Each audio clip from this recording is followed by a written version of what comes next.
Moving on to Senate third reading. Colleagues will be hearing file items 13 through 57. File items 13 through 57. Beginning with file item 13, SCA 8, Senator Mendoza, pass on file. File item 14, pass on file.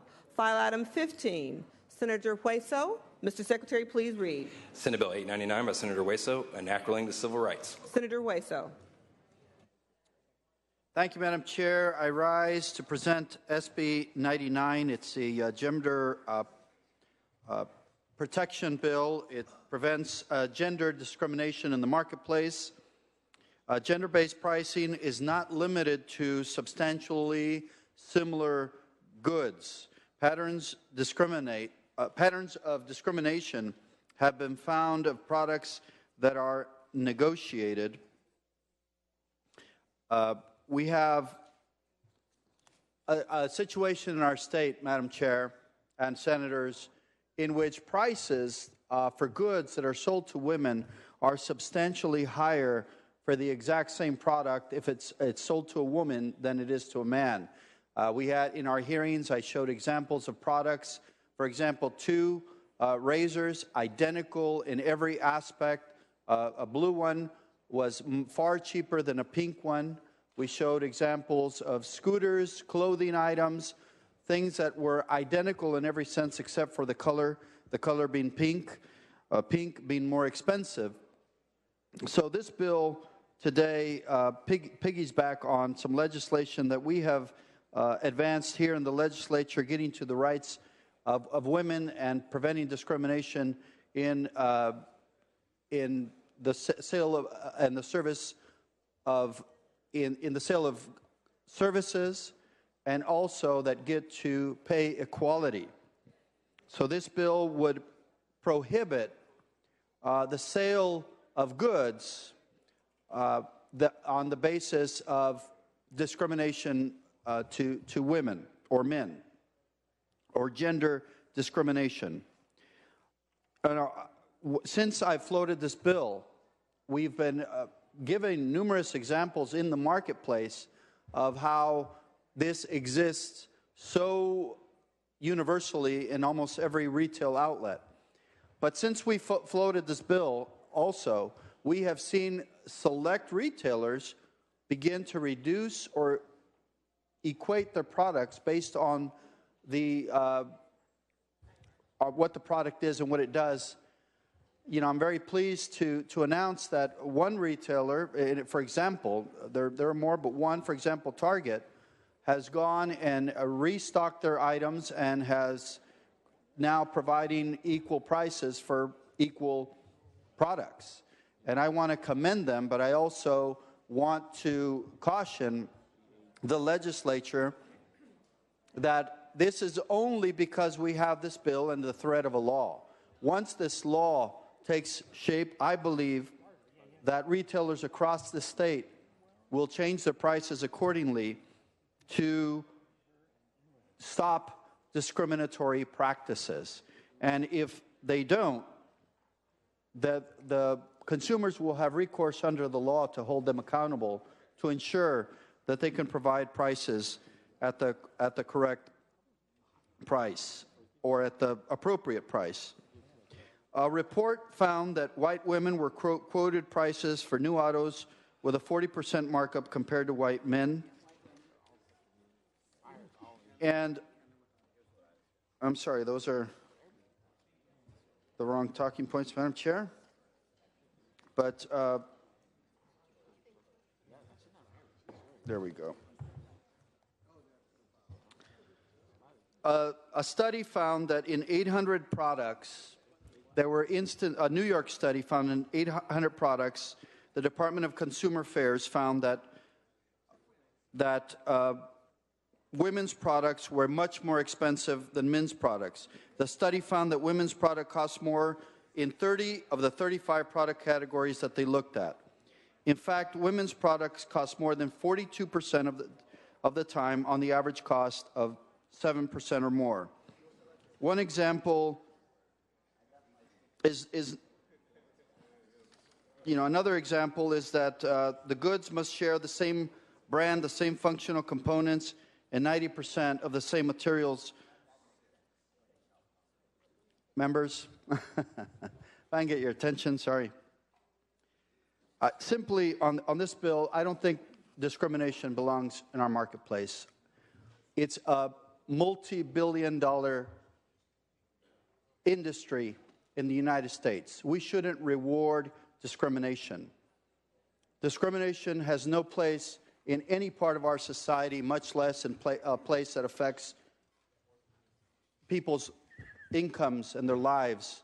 We understand that women already earn less income than men. Why are we charging them substantially more for essential products that they need on their everyday lives? This is a good bill, ladies and gentlemen. This will save our consumers billions of dollars, at least in California, hundreds of millions that they could use to improve their lives. There is no need for these price markups.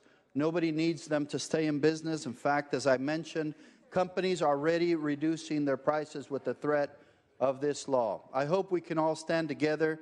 When this law was passed in the 90s, it was bipartisan. It passed 2 years in a row. It was amended a second year to remove services because the governor of the time, Pete Wilson, did not want to address the issue of goods. He wanted to address services but not goods. But nonetheless, ladies and gentlemen, in the 90s, under Governor Pete Wilson and a majority Republican legislature, this bill passed 2 years in a row. There's no reason why we can't, this can't be a bipartisan bill. There's no reason why we can't stand up to protect consumers. There's no reason why we can't stand up to protect women. We have two amendments that we're going to accept. One of them that deals with removing liability from retailers should be a suggested manufacturer's suggested price. If they bear no fault in the price of the goods, they should not be held liable.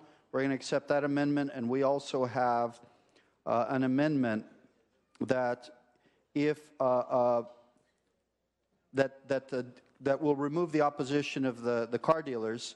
It's an amendment that finds that should goods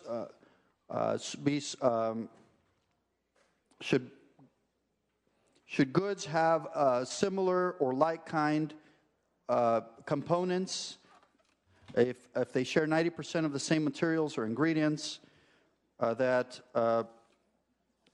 they do not fall under this law. So it is amendments. There are two amendments that don't erode the Unruh Civil Rights Act.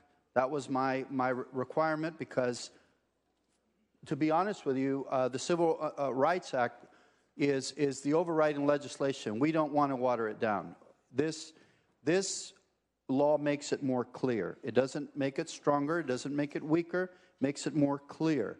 And for that, I think that these amendments comply with those goals. They don't weaken it. They don't remove anybody from discrimination. They simply clarify that products sold under certain processes, like negotiated sales, aren't discrimination or aren't necessarily discrimination. So I hope we can have everyone's support for this bill. Thank you. Thank you. Discussion or debate? Senator Leyva.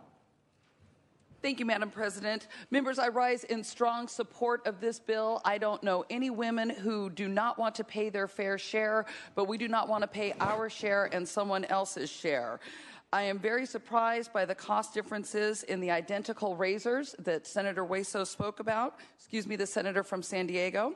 The price differences are truly astonishing when you look at the details in the Department of Consumer Affairs report. For example, a red boy's scooter costs $24.99, while a girl's pink scooter costs $49.99. That's a really big difference, twice as much. A blue boys Rascals helmet costs $14.99, while a pink girls helmet costs $27.99. Clothing manufacturers have even created a boyfriend brand of clothing where women can buy clothing that looks like men's clothing and pay significantly more. However, the boyfriend brand is far more expensive. A man's dress shirt costs $48, while the equivalent woman's boyfriend shirt costs $78. These discriminatory pricing practices go on and on and on. I applaud the author for bringing this forward, and I hope we can all support this measure. Thank you, members. Senator Hertzberg.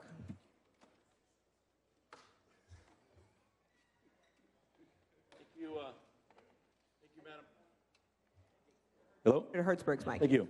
Thank you, Madam President. You know, I got to tell you, this bill gives me heartburn, and the product that I use to deal with that heartburn is pink. I don't know if it costs more money or not. I haven't seen a blue product, but maybe it exists out there. But here's my thought. The Unruh Civil Rights Act, Civil Code Section 51, is very important. It has been applied in a number of ways throughout California's history since this was enacted. I think it was 1954, with Jess Unruh. Marv Holden wrote that bill for him. And before the 64 Act in California, we did a lot of important things. And I think that the courts, when you look at the history of it, have done a lot of very intelligent thinking about it. And so the bottom line is, from my personal point of view, this is near and dear to my heart. When I was 15 years old, I tried my first case for arbitrary and invidious discrimination, where people discriminated against students at a Winchell's Donuts house under Civil Code Section 51. So it is indeed near and dear to my heart.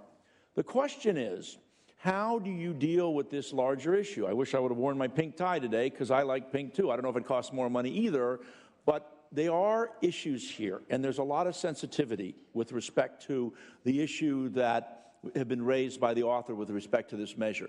I voted for this to put it out at committee with 3 reservations. First, the little guy, small businesses.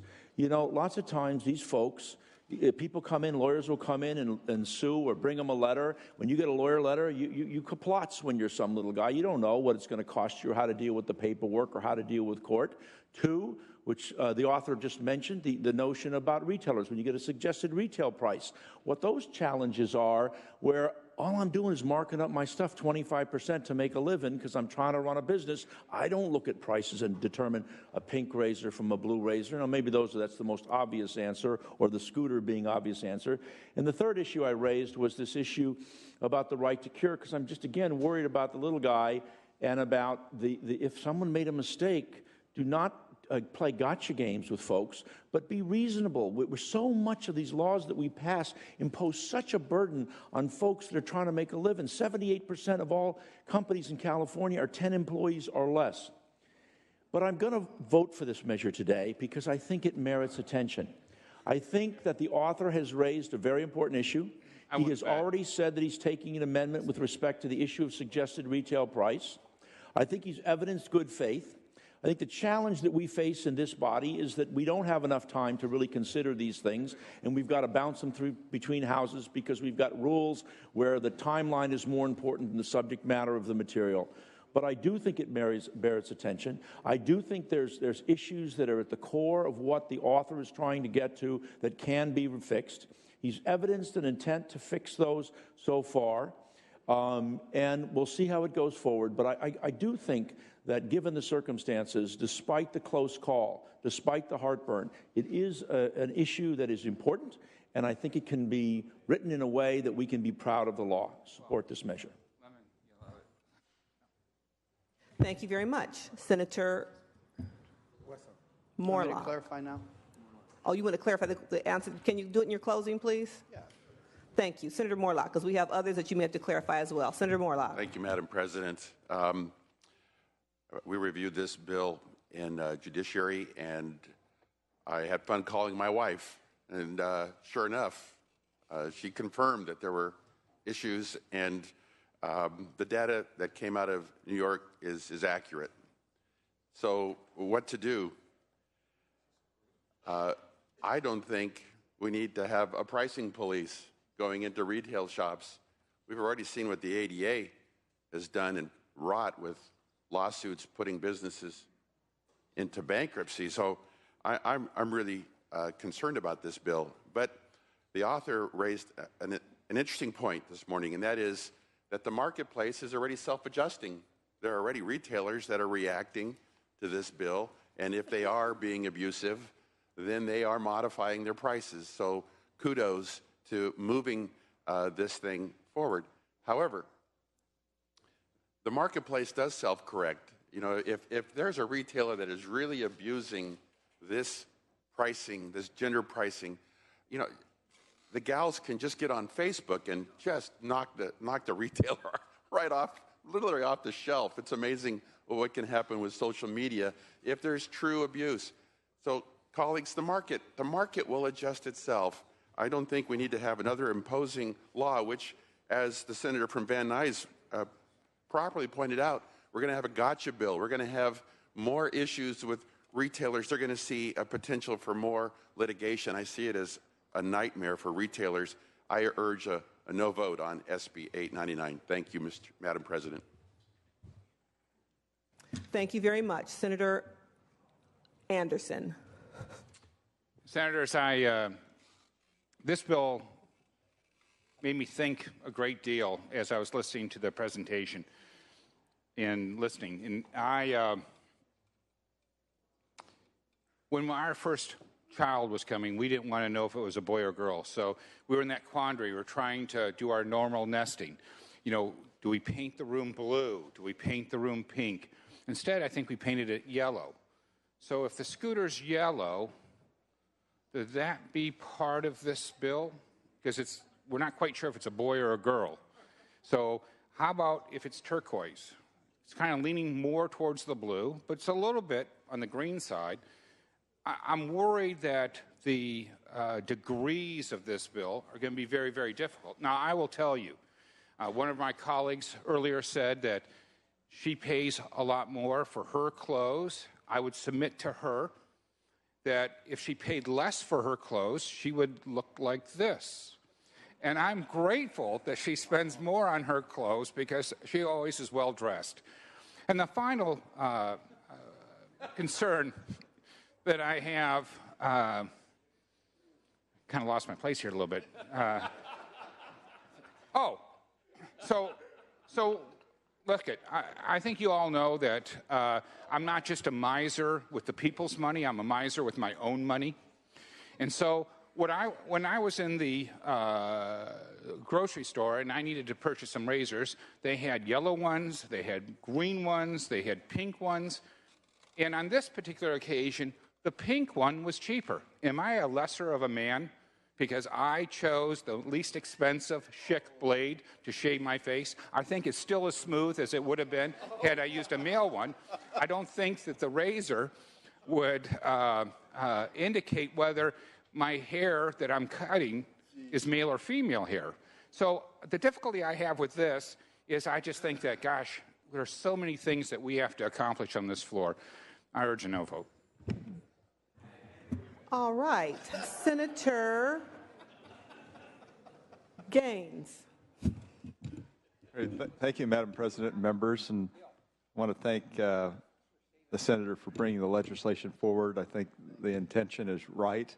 I disagree with the approach, but I think it's good to get the word out and that there are discrepancies in the marketplace. And I believe in markets. I believe in a free market. I believe in transparency within the marketplace. I think of some of the things that we did when we were raising our 6 kids. And what we did when it came to buying shoes is we buy children's shoes because the pricing for children's shoes was much lower than it was for adult women. And a lot of our kids would still fit in those children's sizes if you got up to like a size 13 or whatever it was. But I think you've got to be creative within the marketplace, and we've got to keep our eyes out and open.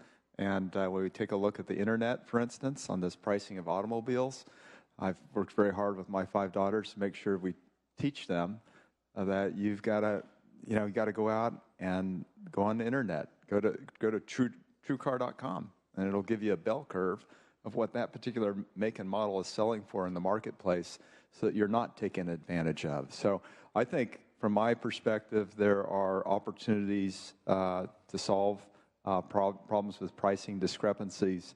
And I'll tell you one more about myself personally is I'm a big hot chocolate guy.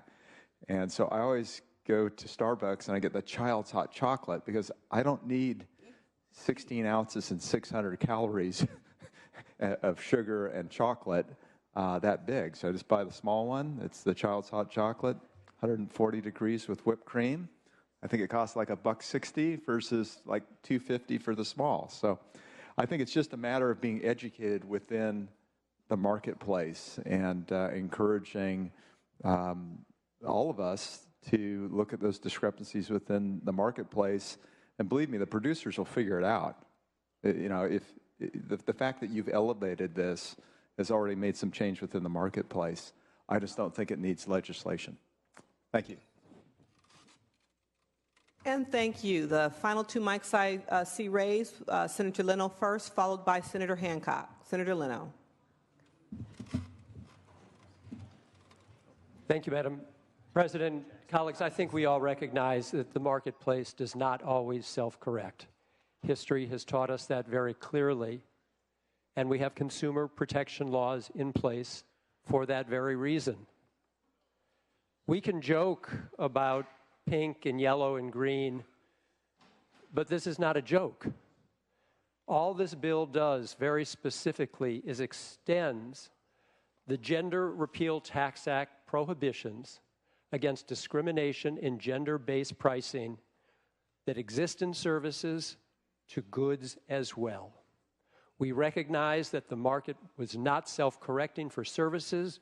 We came to the aid in a bipartisan fashion of consumers because we realized that to have a shirt dry cleaned cost $3, but to have a blouse, which was even smaller, dry clean cost $5. We fixed that. The author's presentation in the Judiciary Committee was very compelling. We know there's a problem. There needs to be a fix. And the amendments, I agree with my colleagues who have already spoken, address the concern for small retailers who have to deal with manufacturer list prices. So when you put this in the context of the fact that we pay women less for equal work, and then at the same time, we're going to charge them more for equal products, guess who's getting it from both ends? This is not a joke, and this is not about colors. This is about fairness, justice, and equity, and I would ask for your aye vote. Senator Hancock, followed by Senator Hancock. Followed by Senator Hancock. No, we all look alike, but what did I tell you? It was Senator Jackson, I think. I said Senator Hancock first, and then she put her mic down, and now it's back up. Okay. Senator Hancock, followed by Senator Jackson. Thank you. I actually had not been planning to talk on this, but the many chuckles that we've been having in the chamber made me want to say, members, sex discrimination isn't a joke.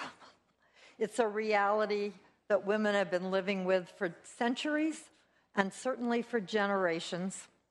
Sex discrimination shows itself in many ways and with many little jokes. And in this particular case, the author is looking at economic discrimination. And as many members have pointed out, women still make far less than men for the same work. Women's professions are still underpaid, although they move up when men enter them.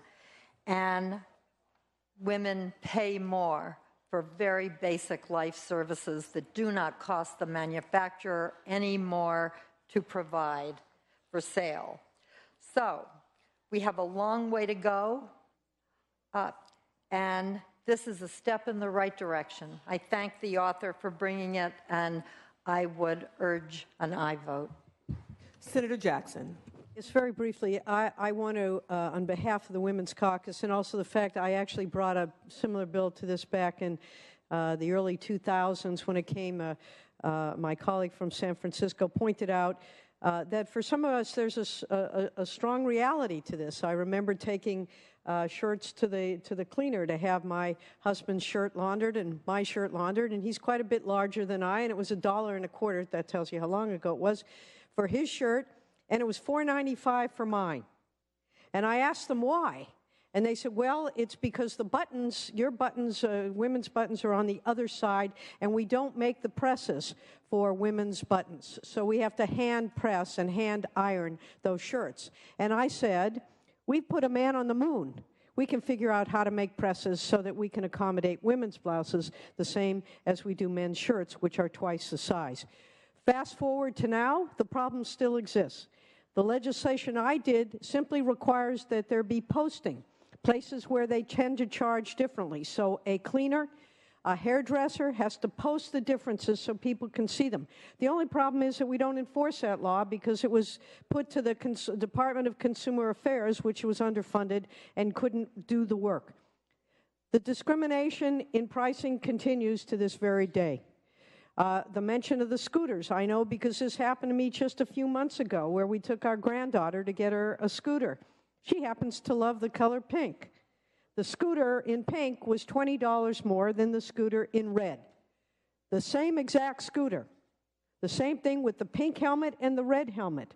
So the fact is that this discrimination does continue, and the fact that I want to make very clear is that in a world where women pay more for the products that they use, for the services they're provided, simply because they're women, and we are still paid less than our male counterparts, even though we're trying to work on that, it is incumbent upon us to take this seriously. It is an economic issue, and the question of economic fairness requires that we take a very serious look at this, and it is with that reason that I also urge and I vote. Thank you very much. Seeing no additional mics raised, Senator Hueso, please close. Thank you, Madam President. I just wanted to clarify that I have some amendments that I have agreed to with the new car dealers. They're not going to be voted on today, but I promise to take those and make those amendments in the Assembly. And we also have an amendment that deals with if the price is set by the manufacturer, that the retailer shouldn't be held accountable. I agree that that's fair. To be honest with you, I don't think that's necessarily even going to be an issue should a consumer come forward. But if it's in the law, it doesn't erode the UNRUH Act, and that's why I'm agreeing to it, but it provides clarity. Let's face it, I'm against frivolous lawsuits. We do have frivolous lawsuits out there in the community. There is no doubt. But the fear of frivolous lawsuits shouldn't be the reason why we allow discriminatory practices to take place in our state. I support a free market too, but I support a free market, a market free of discrimination. There is no place for discrimination in the marketplace. That's not something we should stand for here today. We should stand for a market in which people sell goods for a reasonable profit, that where people can be compensated for the cost of delivering that good into the community. That's fair. But when people specifically start to select people based on their gender and charge them more for the same cost for a product that should cost less, why would we allow that in our marketplace? It reinforces just a history of discrimination toward women in this country that we need to begin to move away from. Together, we need to stand up and say, we're going to change California's future. We're going to start today. We're going to send a message that we stand united in support of our sons and our daughters, equal rights in this state, that they are both deserving of an equal chance to prosper, an equal chance to learn, to earn a decent and living wage, an equal chance to become the President of the United States, an equal chance to do almost anything that's not a product of their gender. Ladies and gentlemen, when this bill was signed by Pete Wilson, the Gender Tax Repeal Act, There were all the arguments that there were going to be frivolous lawsuits, but nobody can point to a scourge of frivolous lawsuits based after 20 years of the gender repeal tax that was only applied to services. There have not been frivolous lawsuits, ladies and gentlemen. Even the industry cannot produce a litany or an example of a litany of frivolous lawsuits after 20 years of the gender repeal tax being signed. So there is no evidence that under the same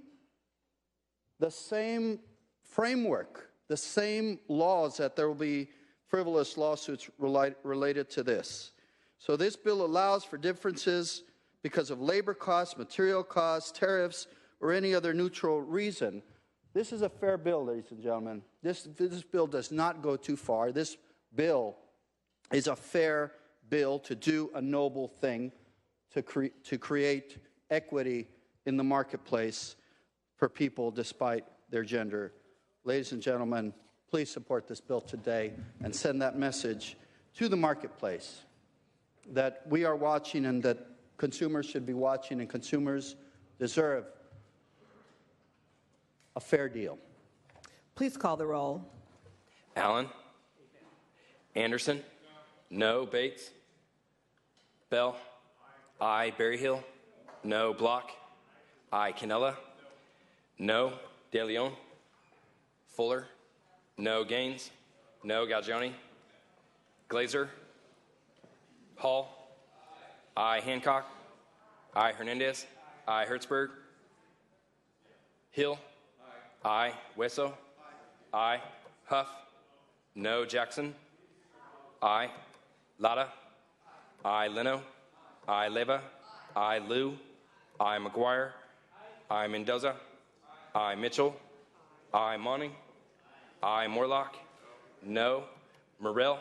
No. Wynn? Nilsson? No. Pan? Aye. Pavley? Aye. Roth? Runner?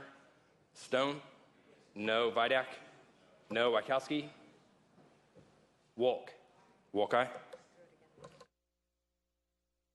Call the absent members, please. Allen? Bates? De Leon? Galgiani? Glazer? No. Hertzberg? Aye. Aye. Wynn? Roth? No. Runner? Wachowski?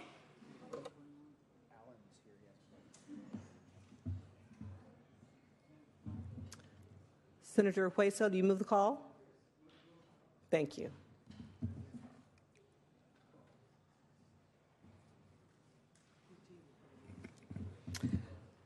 File item 16.